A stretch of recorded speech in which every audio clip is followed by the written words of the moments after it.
नमस्कार दोस्तों, आपका इस चैनल में फिर से पुनः स्वागत है।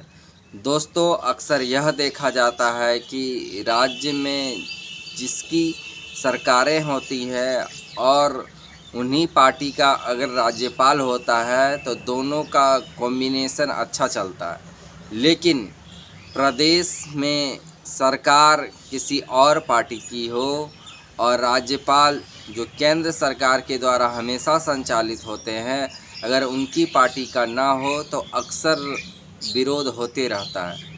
तो इसी मामले में जैसे अभी देश में भाजपा शासित यहाँ पर केंद्र में प्रधानमंत्री हैं, तो उन्हीं के नक्शा कदम पर हर एक राज्य में राज्यपाल को बैठाया जाता है। तो जहाँ पर गैर बीजेपी शासित राज्य है वहाँ पर राज्यपाल और मुख्यमंत्री के बीच विवाद अक्सर होते रहता है। लेकिन जहाँ पर राज्यपाल और बीजेपी समर्थित राज्य जहाँ पर होते हैं वहाँ पर विवाद थोड़ा कम होता है। वहाँ पर जो बिल पास होता है विधानसभा में अक्सर पास हो जाया करता है। लेकिन राज्यपाल अगर केंद्र के बलबूते वो देखा गया है कि हमेशा वह काम करता है। तो इसी बीच तमिलनाडु में AIADMK की सरकार है और वहाँ के मुख्यमंत्री हैं माननीय MK स्टालिन साहब। तो उन्होंने 2023 में 10 बिल पास किए थे विधानसभा से। और वहाँ के जो राज्यपाल हैं RN रवि, तो अक्सर दोनों के बीच उठापटक देखने को मिलते रहता है और दोनों के बीच लगातार गतिरोध जारी है, क्योंकि केंद्र की जो सरकार होती है वही राज्यों में राज्यपाल की नियुक्ति करती है। जिस कारण से अगर विरोधी पार्टी की सरकार हो प्रदेश में और केंद्र में उनकी पार्टी ना हो तो अक्सर गतिरोध होते रहता है। तो इसी बीच में MK स्टालिन साहब ने 2023 में 10 बिल पास किए थे विधानसभा से और उन्होंने इस बिल को पास कराकर राज्यपाल को भेजा था कि राज्यपाल से अनुमति ले लिया जाए ताकि यह एक्ट बन जाए।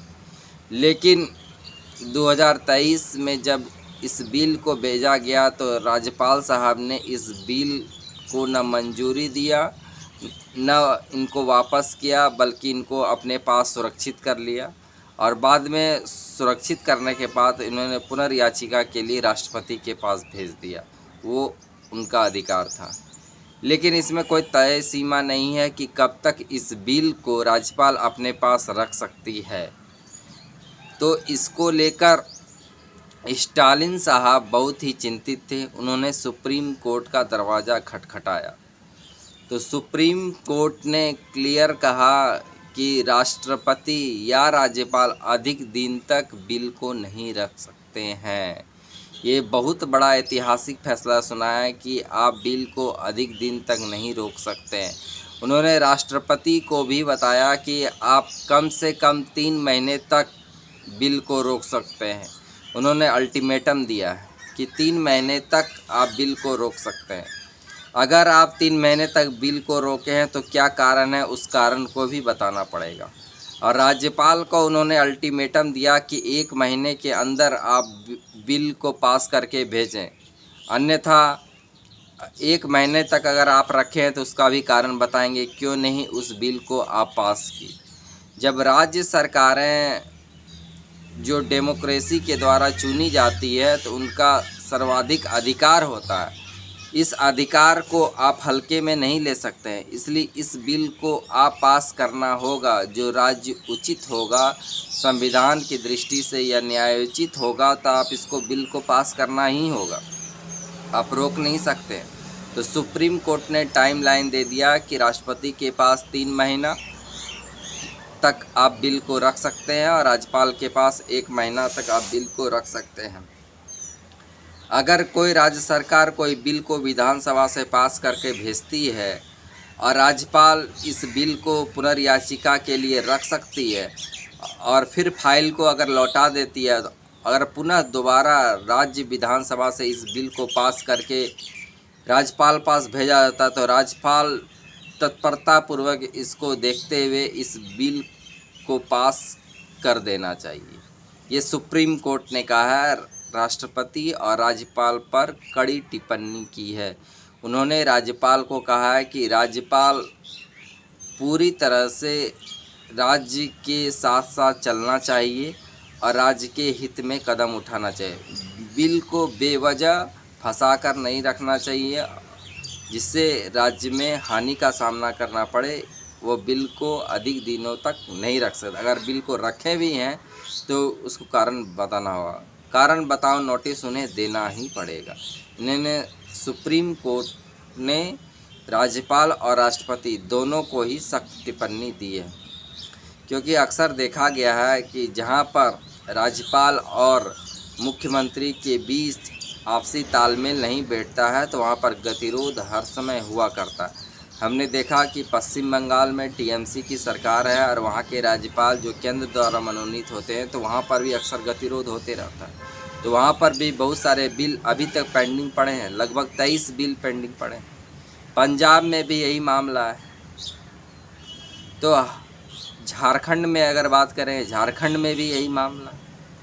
यहाँ पर 1932 खतियान आधारित नीति जो झारखंड सरकार द्वारा लाई गई थी, राज्य विधानसभा से पास करके विधानसभा से भेजकर राज्यपाल को भेजा गया, लेकिन राज्यपाल ने इन्हें लौटा दिया। अगर फिर हेमंत सरकार इस बिल को अगर राज्यपाल के पास भेजेगी तो हो सकता है यह बिल पास हो जाए, नहीं तो अब राज्य सरकार चाहे तो वो सुप्रीम कोर्ट का दरवाज़ा खटखटा दे। उसी तरह बिहार में भी आरक्षण का मामला है कि जातिगत जनगणना के आधार पर जो ओबीसी की संख्या बढ़ी है तो जातिगत आधार पर उनकी आरक्षण की सीमा को भी बढ़ाई जाए। तो वहाँ पर भी मांग चल रहा है कि आरक्षण की सीमा को बढ़ाई जाए। तो फिलहाल वहाँ का जो मामला है सुप्रीम कोर्ट में पेंडिंग है। तो अब राज्य सरकारें सुप्रीम कोर्ट जा सकती है। तो फिलहाल जो तमिलनाडु सरकार ने सुप्रीम कोर्ट का दरवाज़ा खटखटाया तो सुप्रीम कोर्ट ने क्लियर कहा कि यह जो बिल है उसी दिन से पास होगा जिस दिन से यह बिल को राज्य विधानसभा से पास किया गया।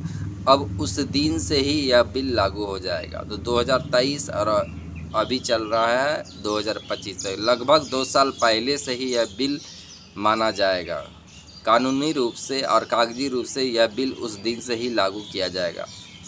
तो एमके स्टालिन साहब ने क्लियर कहा कि ये राज्यों की जीत है और यह तमाम राज्यों की जीत है जहां पर केंद्र द्वारा मनोनीत राज्यपाल हैं, उनके विरोध में अगर वहां पर की सरकार है तो वहां पर राज्यों की जीत है। कपिल सिब्बल ने भी कहा कि ये राज्यपाल की जो घमंड है, जो हनन है, उनको कहीं से कहीं कमतर आंका गया और उनकी जो अहंकारी शक्ति है उनको कम किया गया। ये सुप्रीम कोर्ट का ऐतिहासिक फैसला और न्यायिक तौर पर वह अनुच्छेद 201 के तहत न्यायिक समीक्षा कर सकता है राष्ट्रपति के फैसले को और राज्यपाल के फैसले को।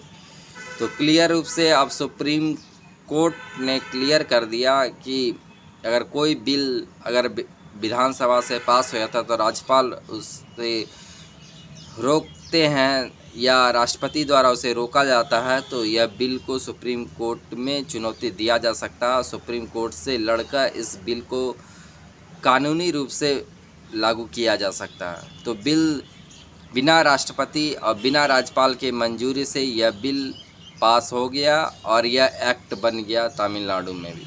तो हर राज्यों को कहीं न कहीं से सीख मिली कि हम भी सुप्रीम कोर्ट जाकर किसी भी बिल अगर कोई राज्यपाल पास नहीं करता है तो हम जाकर वहाँ पर खटखटा सकते हैं, वहाँ पर हम मामला रख सकते हैं। ये बहुत बड़ी बात है और बहुत बड़ी जीत है जहाँ पर गैर बीजेपी शासित राज्य है और वहाँ के मुख्यमंत्री गैर बीजेपी है।